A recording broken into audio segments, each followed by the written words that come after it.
Depuis qu'on voyage avec Benoît et les filles, on a fait plein de merveilleuses rencontres. Et oui, ce n'est pas parce qu'on voyage entre nous qu'on est toujours entre nous. On rencontre des gens et c'est très agréable parce qu'on rencontre des personnes de tous les horizons. Et cette semaine, grâce à Audrey et Bastien d'E.R. The World, on a fait une de ces rencontres merveilleuses. Ils nous ont contactés sur les réseaux sociaux pour nous dire « Eh, vous êtes en Laponie, on y a déjà rencontré des familles, ils sont vraiment chouettes, allez à leur rencontre. » Et c'est ce qu'on a fait. Et merci à vous parce que c'était de nouveau une de ces rencontres qu'on n'oublie pas. Et à chaque fois qu'on fait un pays, on se dit « Ah, moi j'aurais bien fait la Suède, tu vois, tester la Suède. » Justement, si j'avais un pays froid à tester, je testerais la Suède. La Suède, là, avec les copains à Överkalix, tu vois, marcher sur le lac, faire du chien de traîneau, être vrai... Cette ambiance-là, là, quand on était chez eux, là, j'aurais vraiment tenté. Et je crois que si je devais tenter la Suède, ça me fait penser d'ailleurs à Bina Vibes, qui va le tenter, là, qui cherche une maison à acheter en Suède. C'est ça la vie de voyageur nomade. On fait des nouvelles rencontres et des gens qu'on n'aurait probablement jamais rencontrés si on était resté chez nous. Et ces personnes, c'est New Life in Lapland. Alors, ce n'est pas une famille, mais deux familles françaises qui ont tout quitté pour créer quelque chose de nouveau, se créer une nouvelle vie ici en Laponie. Ils ont comme projet d'ouvrir dans quelques mois ici des lodges pour vous accueillir en Laponie, été comme hiver, avec vos familles. Et dans la vidéo de cette semaine, on a eu envie de finalement vous partager leur expérience, partager leur vie, vous montrer finalement parfois tout quitter peut amener vraiment de très belles choses. Émeric et Faustine, moi je sais pourquoi nous avec notre famille on a tout quitté il y a 2 ans, on a pris cette décision pour pouvoir découvrir le monde, mais vous, quel a été le déclencheur de votre changement de vie? Pour nous, ça a été notre voyage au Canada. Avec Émeric, on est parti 1 an au Canada en 2015-2016 avec nos 2 premiers chiens, Yanka et Faiko, des huskies de Sibérie, qui nous ont poussés à aller découvrir les contrées un peu nordiques et on est tombé amoureux du Nord. Et quand on est revenu en France et qu'on a repris un peu la vie métro boulot dodo, on a vécu un mal un petit peu un mal du pays et puis un manque de cette atmosphère du Nord. Et du coup, on a commencé à songer à l'idée de partir, mais le Canada nous paraissait un peu trop loin. Donc du coup, la Laponie, ça s'est vite imposé un petit peu. On hésitait entre la Finlande et la Suède. Et puis on s'est rejoint en fait dans ce projet-là avec du coup ma sœur et notre beau-frère, qui eux en parallèle étaient également partis en road trip en Laponie pendant 3-4 mois et qui ont eu aussi ce sentiment-là de vouloir accomplir autre chose dans le Nord. Donc ça a été, et puis les enfants sont arrivés entre-temps. En cours de route, vous n'aviez pas d'enfants? On n'avait pas d'enfants. Non, on n'avait pas d'enfants.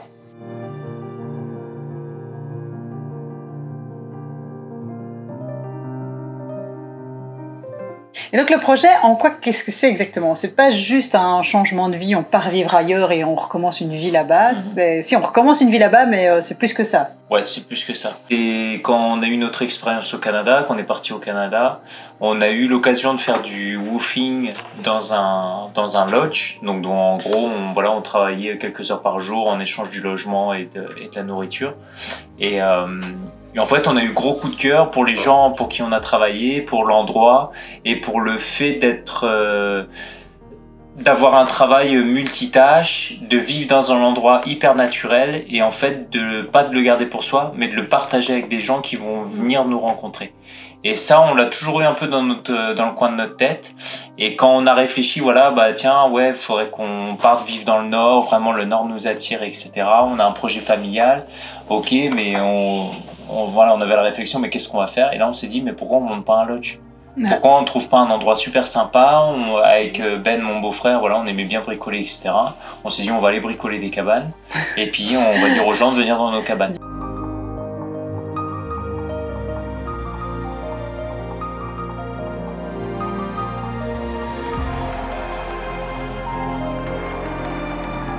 En fait, la grosse particularité, c'est que là, vous n'êtes pas parti tout seul ou qu'à 2 en couple, c'est vraiment, vous êtes parti avec ta sœur et ton beau-frère. Faut déjà être vachement sûr des liens, parce que c'est quand même une fameuse aventure. Et il faut aussi avoir les mêmes idées, quand même que ça se rejoigne pas mal dans le même esprit, parce que sinon, je pense que ça colle pas. Franchement, on le gère très bien. Déjà, c'est pas comme si on vivait tous dans la même maison. On a 2 maisons, donc quand on a envie de rester chacun chez soi, on reste chacun chez soi. Et puis voilà, on sait avoir des temps ensemble, on sait avoir des temps séparés. Et puis, je pense qu'après, dans le projet, c'est une force parce que du coup, chacun amène quelque chose. Ça permet de faire un équilibre. Peut-être qu'à un moment donné, Faustine va vouloir trop partir sur quelque chose alors qu'il va peut-être pas falloir, donc les autres vont être là pour amener. Et à la fois, c'est un projet que par exemple, moi en tout cas personnellement, et ma sœur également, on en a déjà parlé plein de fois, on ne l'aurait pas fait tout seul. On l'a fait parce qu'on était ensemble. On ne serait pas partis comme ça, seuls. En fait, on est trop proches pour... C'était aussi la condition, entre guillemets, c'était qu'on le fasse ensemble, parce qu'on est très famille. On est 3 sœurs, nous de notre côté. Les garçons, les 3 beaux-frères sont très proches, comme des frères, ils s'entendent très bien. Et la communication se fait très bien. Et je pense qu'au-delà des idées communes, il y a vraiment un respect des valeurs de chacun. Bon, il y en a beaucoup qu'on partage quand même, qu'on a en commun, mais un respect de la personnalité de chacun et du temps de chacun à s'adapter à telle ou telle situation, etc. Et ça, c'est le plus important. Et puis la communication, et nous, on a été élevés dans une famille qui communiquait beaucoup, et ça, on l'a gardé, et c'est le plus important, et on essaie de le transmettre à nos enfants.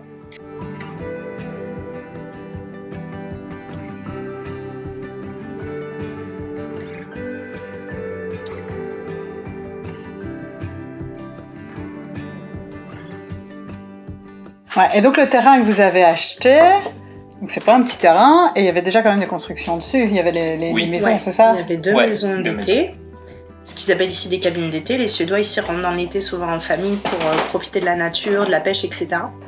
Donc c'est des maisons où il n'y a pas l'eau l'hiver.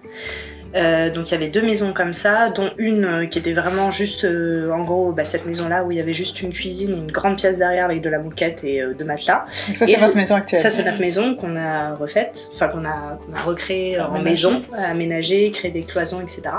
Et la maison de Florine et Benjamin, qui était plus une maison, mais qui aussi était toute refaite à l'intérieur. Qui n'avait pas été habitée depuis un certain temps. Mais qui avait été habitée. Puis c'était une maison d'été aussi. Voilà. Et du coup, là-dessus, on rajoutait un garage, le fameux sauna, enfin tout ce qui est typique suédois, quoi. Et puis une grange qui a malheureusement brûlé. Mais du coup, oui, il y avait quelques bâtiments sur les 30 hectares du coup en tout qu'on a acheté en Suède. Est-ce que c'était compliqué, pas compliqué? On pose la question parce que nous aussi on cherche à acheter, donc voilà. Pour d'acheter, ça n'a pas été compliqué. C'était très simple. Ça a été simple. Alors c'était peut-être une période différente. C'était avant le Covid, c'était juste avant le Covid, parce que c'était en 2019. Et à partir du moment où en fait, tout s'est bien, les planètes se sont bien alignées. Je veux dire, on a trouvé la propriété idéale après 1 an et demi de recherche. Ça a été ça le plus long. Et surtout après, on a eu un très bon contact avec l'agent immobilier qui vendait et qui parlait très bien anglais. Donc ça a facilité énormément les échanges, etc. Et surtout, du coup, elle nous a bien positionnés par rapport aux vendeurs, parce que c'est la particularité un petit peu en Suède, c'est un système d'enchères sur les propriétés. Même si nous, pour le coup, on a enchéri en dessous du prix qui était annoncé. Et parce qu'au-delà du prix de vente, c'est aussi le projet qu'il y a derrière, et le vendeur, c'est ça qui peut pencher aussi dans la décision. On peut être le meilleur enchéreur si l'ancien propriétaire n'aime pas trop notre projet, ou s'il y a un projet qu'il préfère chez un autre enchéreur, il peut choisir celui-ci sans problème. Et nous, ça leur a beaucoup plu le fait que on veut venir s'installer pour vivre à l'année, des familles avec des enfants. On a un projet derrière, on veut essayer de construire quelque chose sur la propriété, etc. Et ça, je pense, ça a beaucoup plu à l'ancien propriétaire. Au niveau du climat, justement, ces changements de saison par rapport à la France, comment, vous étiez préparés, ou alors c'était surprise, on va voir comment ça va se passer En fait, la grosse surprise, c'est qu'on est venu pour l'hiver. On est venu s'installer en Laponie sud-ouest parce qu'on recherchait des vrais hivers comme on avait connu au Canada. On voulait de la neige, on voulait des grands froids, on voulait se lever le matin en essayant de battre le record de température et puis en sortant que tout soit figé, qu'il n'y ait pas un seul son, que le froid vraiment tombe, quoi. Et puis d'avoir toutes ces couleurs que le froid amène, toutes les couleurs pastel, le rose, le bleu ciel, etc. qu'on a que à ces latitudes-là. Et donc ça, on n'a pas été déçus. Le premier hiver, ça a été gros coup de cœur. Mais Surtout après, en fait, on a appris à vivre à chaque seconde, à chaque saison, pardon, et à découvrir chaque saison. Alors l'été, moi le gros coup de cœur, ça a été le mois de septembre, l'automne, etc. Parce que c'est des couleurs magnifiques, les forêts dorées, les champs de myrtilles rouge vif, la nuit qui revient, les premières aurores boréales, etc.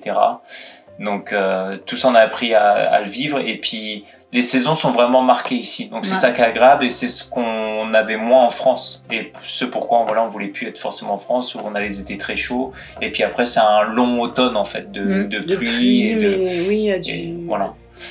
Donc là vraiment on a appris à découvrir les saisons et puis cette temporalité qui est totalement différente en fait de ce qu'on a vécu jusque-là en France. Ces jours-là qui rallongent très vite, qui raccourcissent très vite.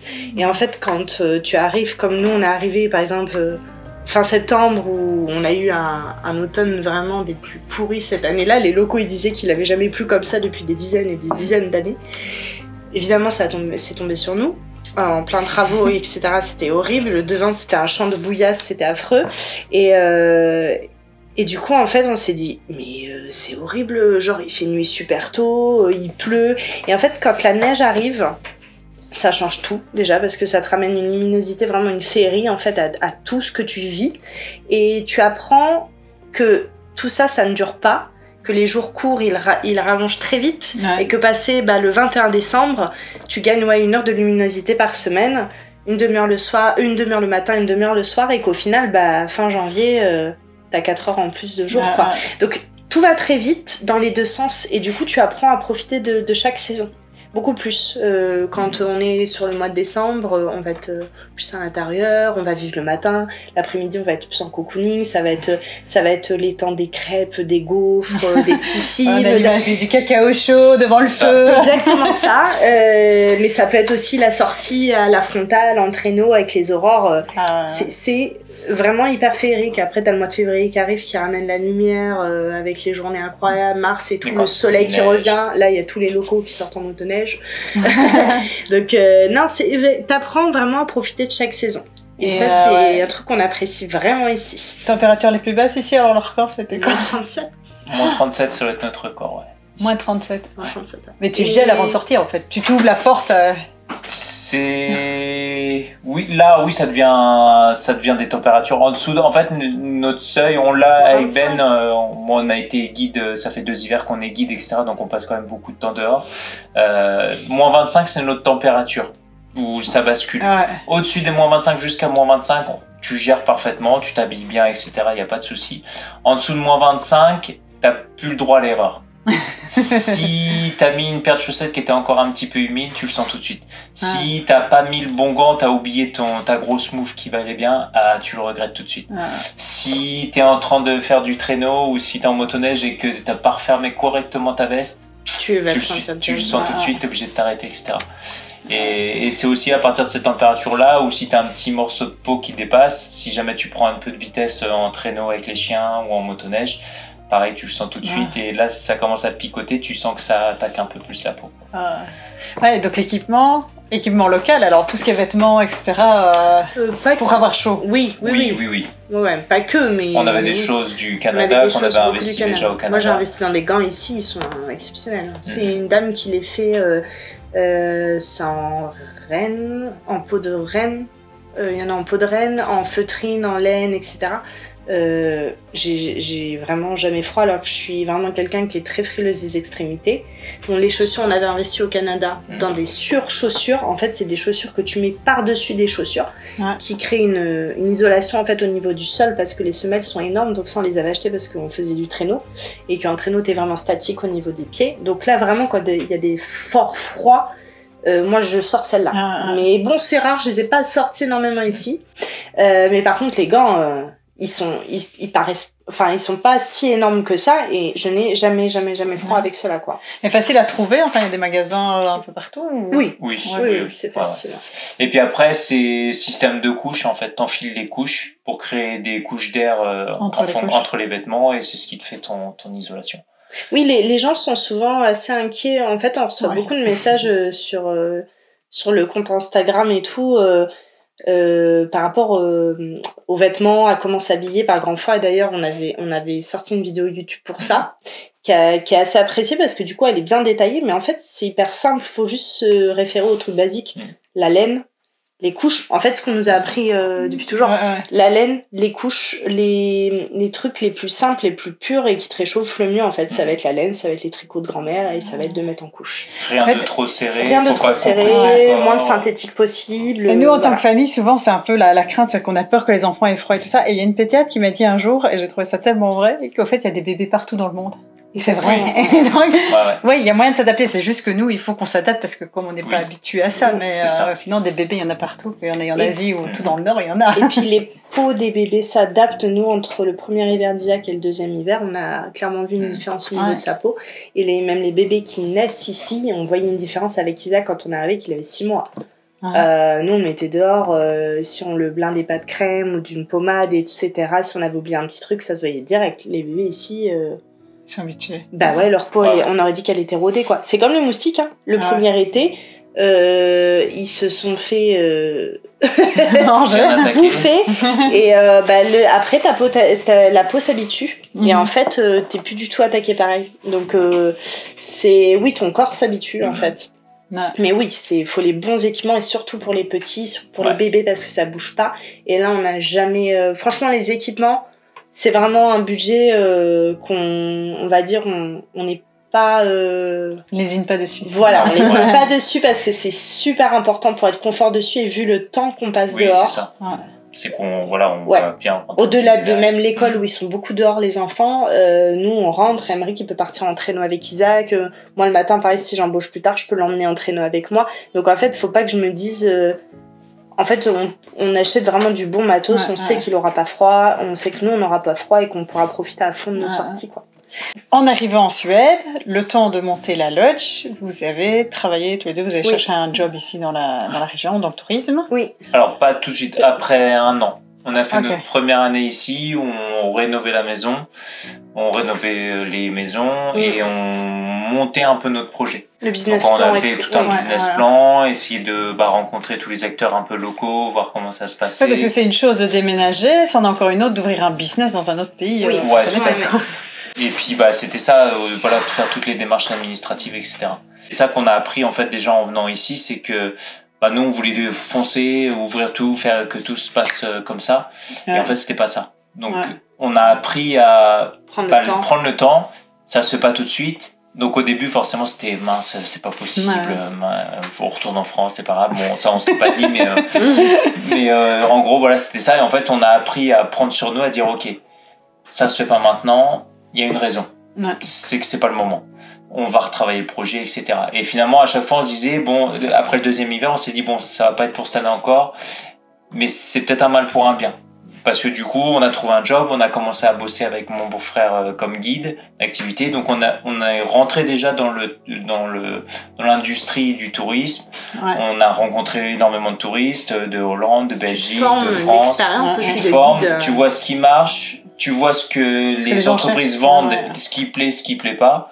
Et du coup, nous, ça nous a refait mûrir complètement notre projet. Il y a des choses qu'on n'avait pas du tout pensé que, en fait, c'est la clé. Par exemple, à aucun moment, on s'est dit que les gens allaient venir pour voir les aurores boréales. Alors que 80% des clients qu'on avait dans l'hôtel où on travaillait, c'était l'objectif du voyage. On veut aller voir les aurores boréales. Nous sommes en train de faire une activité que bientôt les clients du Blueberry Lodge pourront faire carrément à pied. En effet, je suis sur le lac en face de la Future Lodge. Ici, je suis dans un petit bateau qu'ils nous ont prêté. C'est très agréable, mais en hiver, ici, tout sera gelé et donc on va pouvoir la traverser. Donc les futurs clients, ils auront la joie de traverser ici. C'est très très beau et puis je pense qu'en été, ils pourront également prendre le bateau. Donc voilà, c'est vraiment le genre de petit paradis qu'on cherche quand on vient dans le Grand Nord, quand on vient en Laponie. Ici, on peut pêcher, on peut marcher, on peut se balader et on peut aussi naviguer. Et donc le projet au final, qu'est-ce qu'il est devenu maintenant avec toutes ces maturations? Un beau projet, je pense. Un beau projet. Après, c'est pareil, on a appris à connaître un peu plus la région. Donc au début, notre premier truc, on avait choisi une entreprise pour les chalets.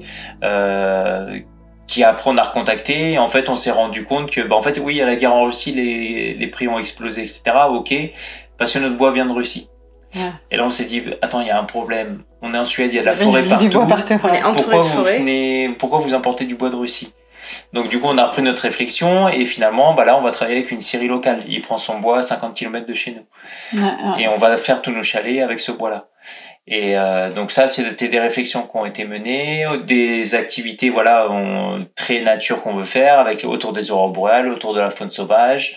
On n'avait pas forcément pensé la motoneige, c'est un truc phare, c'est quelque chose que les gens veulent faire. Ça fait 2 hivers qu'on a fait de la motoneige tous les hivers. Il y a un gros frein, ça fait énormément de bruit, etc. Donc, on est en réflexion toujours pour se dire qu'est-ce qu'on fait pour que les gens fassent de la motoneige sans qu'on ait le bruit. L'objectif avant tout, c'est vraiment que les gens ils puissent expérimenter la quiétude des lieux et la pureté des lieux. Donc en fait, c'est pour ça c'est un choix vraiment de notre part qu'il n'y ait pas de motoneige sur site et ni de chiens de traîneau, parce que nous, nos chiens, c'est nos chiens de famille. Ouais, vous n'êtes pas venus tout seul, vous êtes venus avec tous les chiens. On a nos chiens, on a des huskies. On a tous des chiens nordiques, des huskies. Donc Florine et Benjamin ont 2 samoyèdes, les gros chiens blancs là, et 2 huskies. Et nous, du coup, on avait 4 huskies. On a perdu notre plus vieux chien entre-temps, Faiko. Et depuis, on a adopté Poppy, une petite chienne de course aussi, une Alaskan Husky. Sinon, les 3 autres, c'est des huskies de Sibérie. Donc vraiment des chiens du Grand Nord, qui font rêver souvent, etc. Mais ça reste nos chiens de famille. Je veux dire, ils sont avec nous l'hiver, ils rentrent dans la maison, ils ont grandi avec nous, ils sont nés à la maison.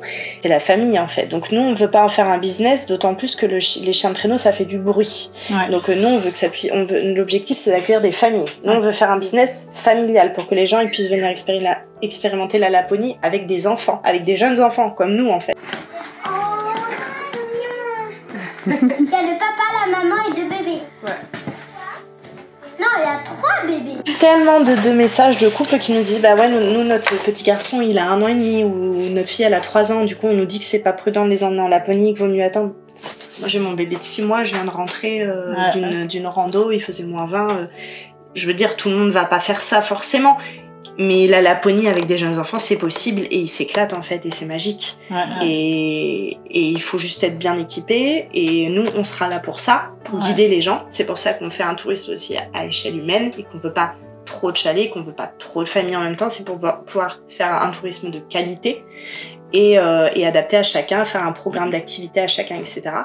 Et qu'il y avait ce souhait que le chien de traîneau et la motoneige soient avec des partenaires locaux, extérieurs, que les gens ils puissent y aller, mais qu'arriver ici, ils retrouvent ce donc on pourrait imaginer même venir ici juste pour se reposer, se détendre, et pas spécialement pour faire toutes les activités, si on a envie d'être juste se retrouver en famille. C'est exactement ça. Nous, en fait, on s'adaptera vraiment aux gens. Été comme hiver. Été comme hiver. Comme à l'automne. Voilà. Comme à l'automne, mais c'est vrai, pourquoi pas. Le programme d'activité, voilà, s'il y a une famille de vie, nous on aimerait faire 2 fois du traîneau dans la semaine, on aimerait faire une rando raquette, nous on vient là pour les aurores boréales. En fait, on fera tout un programme sur la semaine. Alors, la particularité de vos lodges qui vont bientôt ouvrir, donc elles vont ouvrir au mois de décembre, c'est ça? Voilà.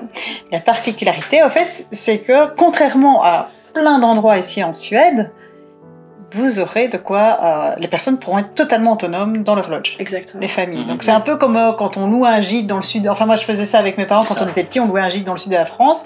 On avait notre petite cuisine et tout ça, on avait notre espace à nous. Ça sera ça ici. Donc au programme aujourd'hui, moulage du café sous la pluie.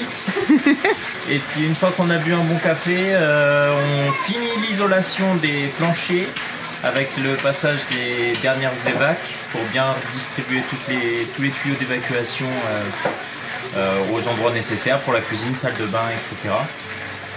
Et puis on finit l'isolant, et puis si on arrive à faire ça aujourd'hui, déjà ce sera bien. Et puis ce week-end, installation de tout le plancher chauffant, de passage de tous les tuyaux, tous les serpentins pour le chauffage au sol. Et une idée à peu près de quand quand les lodges viennent sur place, l'extérieur? Si tout va bien, qu'on avance bien et qu'on coule le béton semaine prochaine, donc 1 semaine, 15 jours de séchage, donc d'ici 3 semaines, on devrait commencer à avoir les murs des chalets qui se dressent. Chouette. Donc voilà, excité. Nickel. Ici ça se trouve pas, parce que nous avec Benoît on a cherché, il n'y a pas.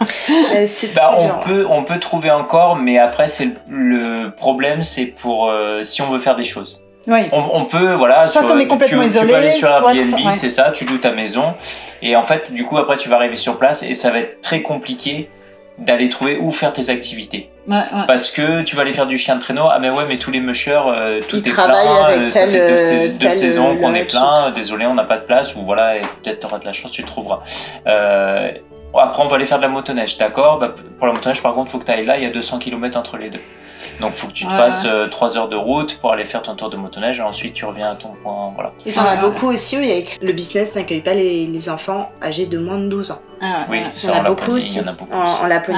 Du coup, ça, nous, on se dit que ça, c'est bien compliqué. très triste parce que c'est tellement génial. Enfin, nous, on le vit tous les jours avec les enfants. Donc, Ouais, et puis moi, les filles ici, le cadre, il est quand même superbe où vous êtes. Enfin, il y a le lac, il y a les bois. Enfin, c'est vraiment un cadre pour un enfant, c'est magique. éveillé. Hein. Ouais.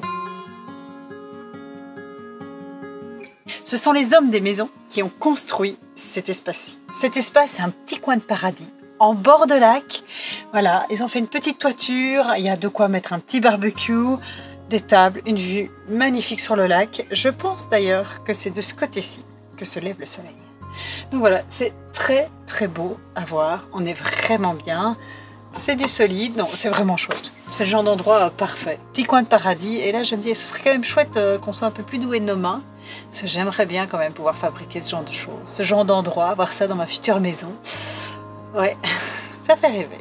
Ce qui est bien, c'est que leur construction, elle s'intègre très très bien dans la nature. Ça va jusqu'au point où ils ont construit cette terrasse autour d'un arbre existant. Donc l'arbre, ils ne l'ont pas coupé, ils l'ont laissé là, ils ont construit tout autour. C'est vraiment très très chouette. Et puis là, on se sent en pleine nature, on n'a pas l'impression que c'est de la construction. En fait, on a l'impression que c'est les arbres qui sont là autour de moi et c'est eux qui me maintiennent. Et c'est en fait nous c'est là du coup où on se positionne un petit peu, c'est vous avez votre logement et après on vous aide à monter votre séjour pour faire les activités, que ce soit adapté aux enfants, que ce soit francophone. Si vous pouvez, on vous emmènera à la ferme de rennes, rencontrer une vraie Sami qui est élève des rennes, qui a toujours vécu là, qui vous racontera l'histoire des Samis depuis des centaines, des millénaires, avec un guide francophone. On fera de la traduction, etc. Parce que c'est aussi un frein aujourd'hui pour les personnes francophones qui ne sont pas forcément à l'aise en anglais ou qui ne parlent pas le suédois. Et du coup, c'est ça aussi qu'on mettra à disposition. Et puis voilà, orienter les gens sur ce qu'ils ont envie de faire, les guider sur la vie locale, comment vivent les locaux, comment nous on vit ici depuis 3 et bientôt 4 ans. Donc voilà, c'est un peu là-dessus. Et du coup, donc les gens, les gens ont l'autonomie, on n'est pas sur un truc tout inclus où le bus vient vous chercher à l'aéroport, on vous emmène dans le lieu touristique, vous faites vos activités, le bus repart, on vous remet dans l'avion, vous rentrez chez vous. Ouais. Et où du coup, finalement, on n'a pas vu grand-chose du pays, on a visité le business. Là, c'est pas ce qu'on veut, on veut que les gens viennent visiter la Suède, viennent visiter la Laponie, viennent rencontrer des vrais locaux qui vont vous prendre par petits groupes pour vraiment avoir des échanges qualitatifs. Et voilà. Et petite famille ou grande famille, enfin je sais plus les lodges en termes de personnes. On a un grand chalet avec une capacité de 6 jusqu'à 8 personnes s'il y a des enfants et un autre lodge de 4-5 personnes. Qui sont en cours de construction, mais qui seront finis. Qui seront finis, on espère que tout sera prêt pour Noël. C'est génial. Donc, on reviendra. Déjà, on a déjà du mal à repartir. On devait juste passer un petit peu et puis finalement... juste passer dire bonjour à 9h30. Voilà, et on est toujours là le lendemain soir, donc on a déjà du mal à repartir. Et puis je pense que nos filles se plaisent très très bien ici. Et c'est chouette.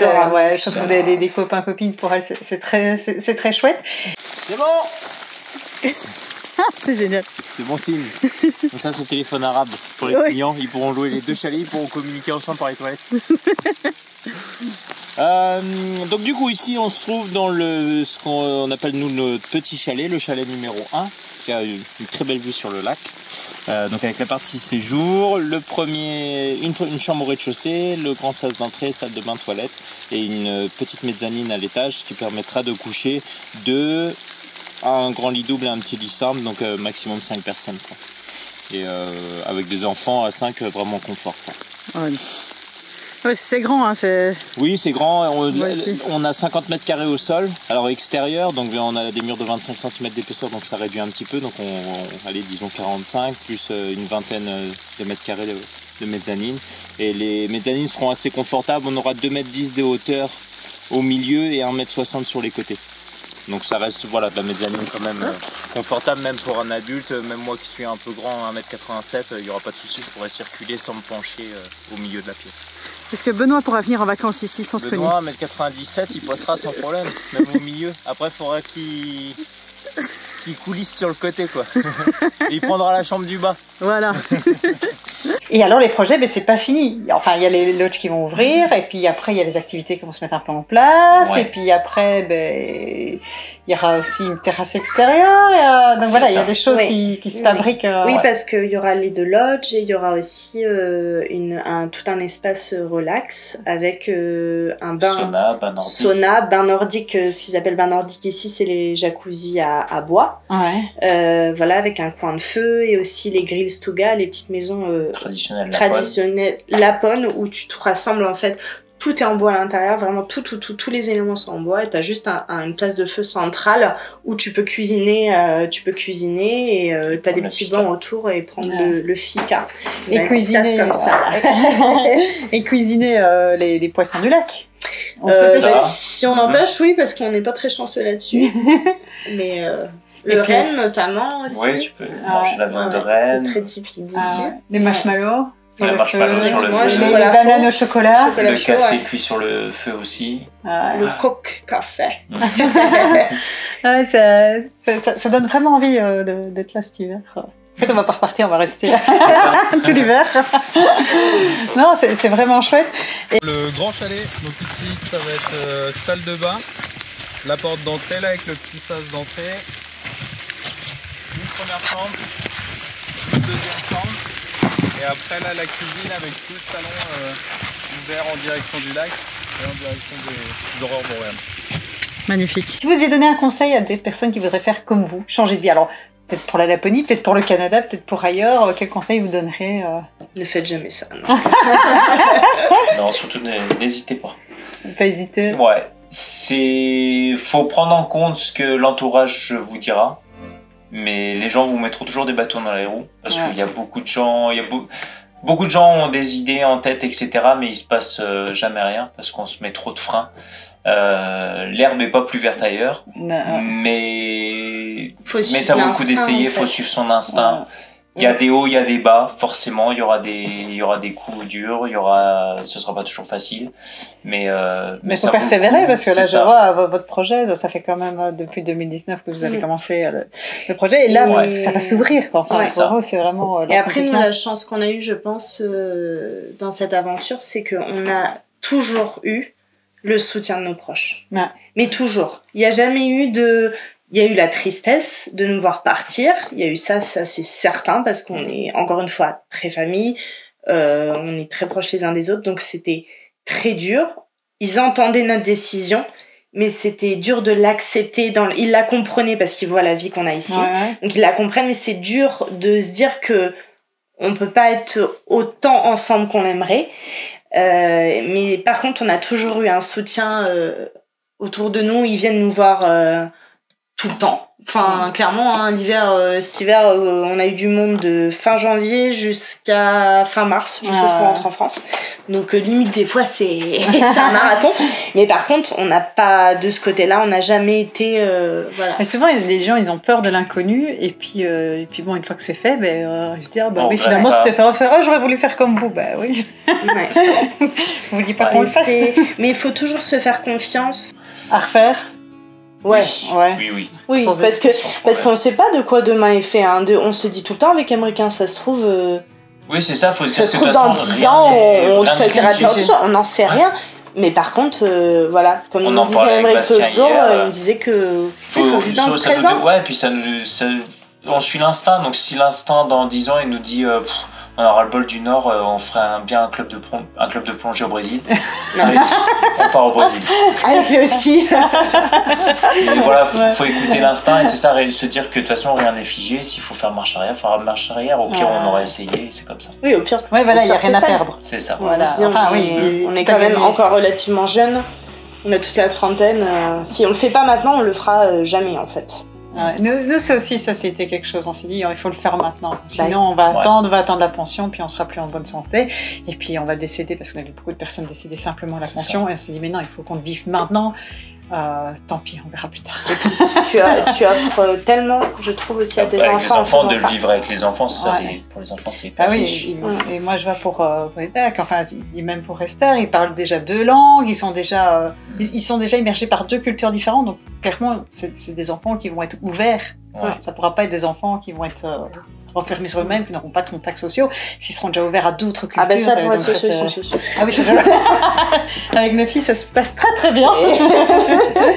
La Voloch, le nom de la lodge, c'est Blueberry. Le Blueberry Lodge. Voilà. Ça fait rêver. Rien que le nom, ça fait rêver.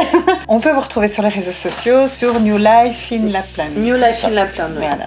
Bon, et notre film, oui, et votre film extraordinaire. Nouvelle vie en Laponie, qui est sur YouTube. Film vraiment très très chouette et très cinématographique, qui donne une image, mais c'est pas une image non plus trop rêvée, c'est vraiment la réalité ici. C'est magnifique, hein, on peut dire ce qu'il y a. On est bien ici. Et je trouve que le film transparaît bien ça aussi, et aussi les difficultés qu'il peut y avoir d'un changement de vie.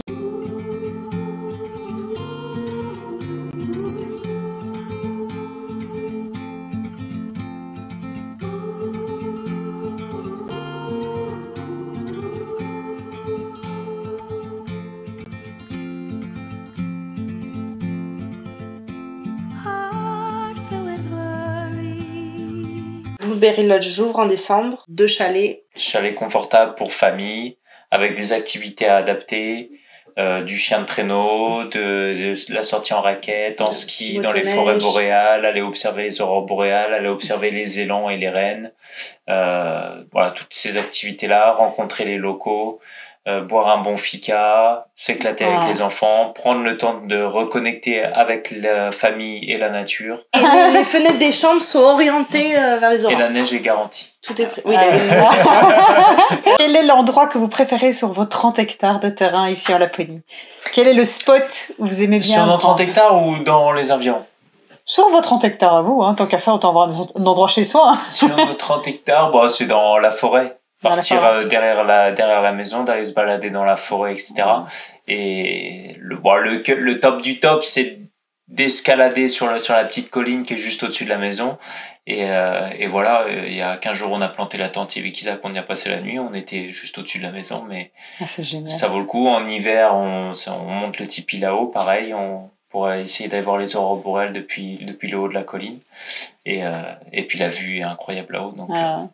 Pour ma part, c'est le lac. Le lac? Mais le lac, on peut être au milieu que quand il est gelé l'hiver. ou avec le canoë. Ou avec le canoë. Mais moi, c'est vraiment un endroit où je me sens extrêmement bien. Parce que c'est à perte de vue. T'es sur la glace et puis moi, c'est de voir mes chiens tous courir là dans la poudreuse sur le lac l'hiver. J'adore cet endroit. C'est pas vraiment nos 30 hectares, mais c'est juste à côté. Mais j'adore. Dès qu'il commence à regeler, je suis toute contente. Ouais, je pense qu'on voulait tous, même au nom de Ben Flo et tout, vous remercier pour le temps que vous preniez, d'avoir fait la démarche, d'être venu nous voir, de prendre le temps de faire une chouette vidéo et tout ça. Ouais, en fait, l'endroit est vraiment magnifique parce que c'est vraiment on a l'impression parfois d'être un peu en dehors du temps par rapport à toute la vie habituelle qu'on a chez nous en France, en Belgique. C'est vraiment ici, on est en dehors du temps et on vit un autre rythme. Et c'est vraiment une très belle région. Et vous avez bien choisi l'endroit. Un grand merci de nous avoir accueillis là pendant cette séance. On n'est pas encore parti. Merci à vous. On n'est pas encore parti. Bastien, il a du boulot sur le chantier. Voilà, Benoît va aller donner un coup de main.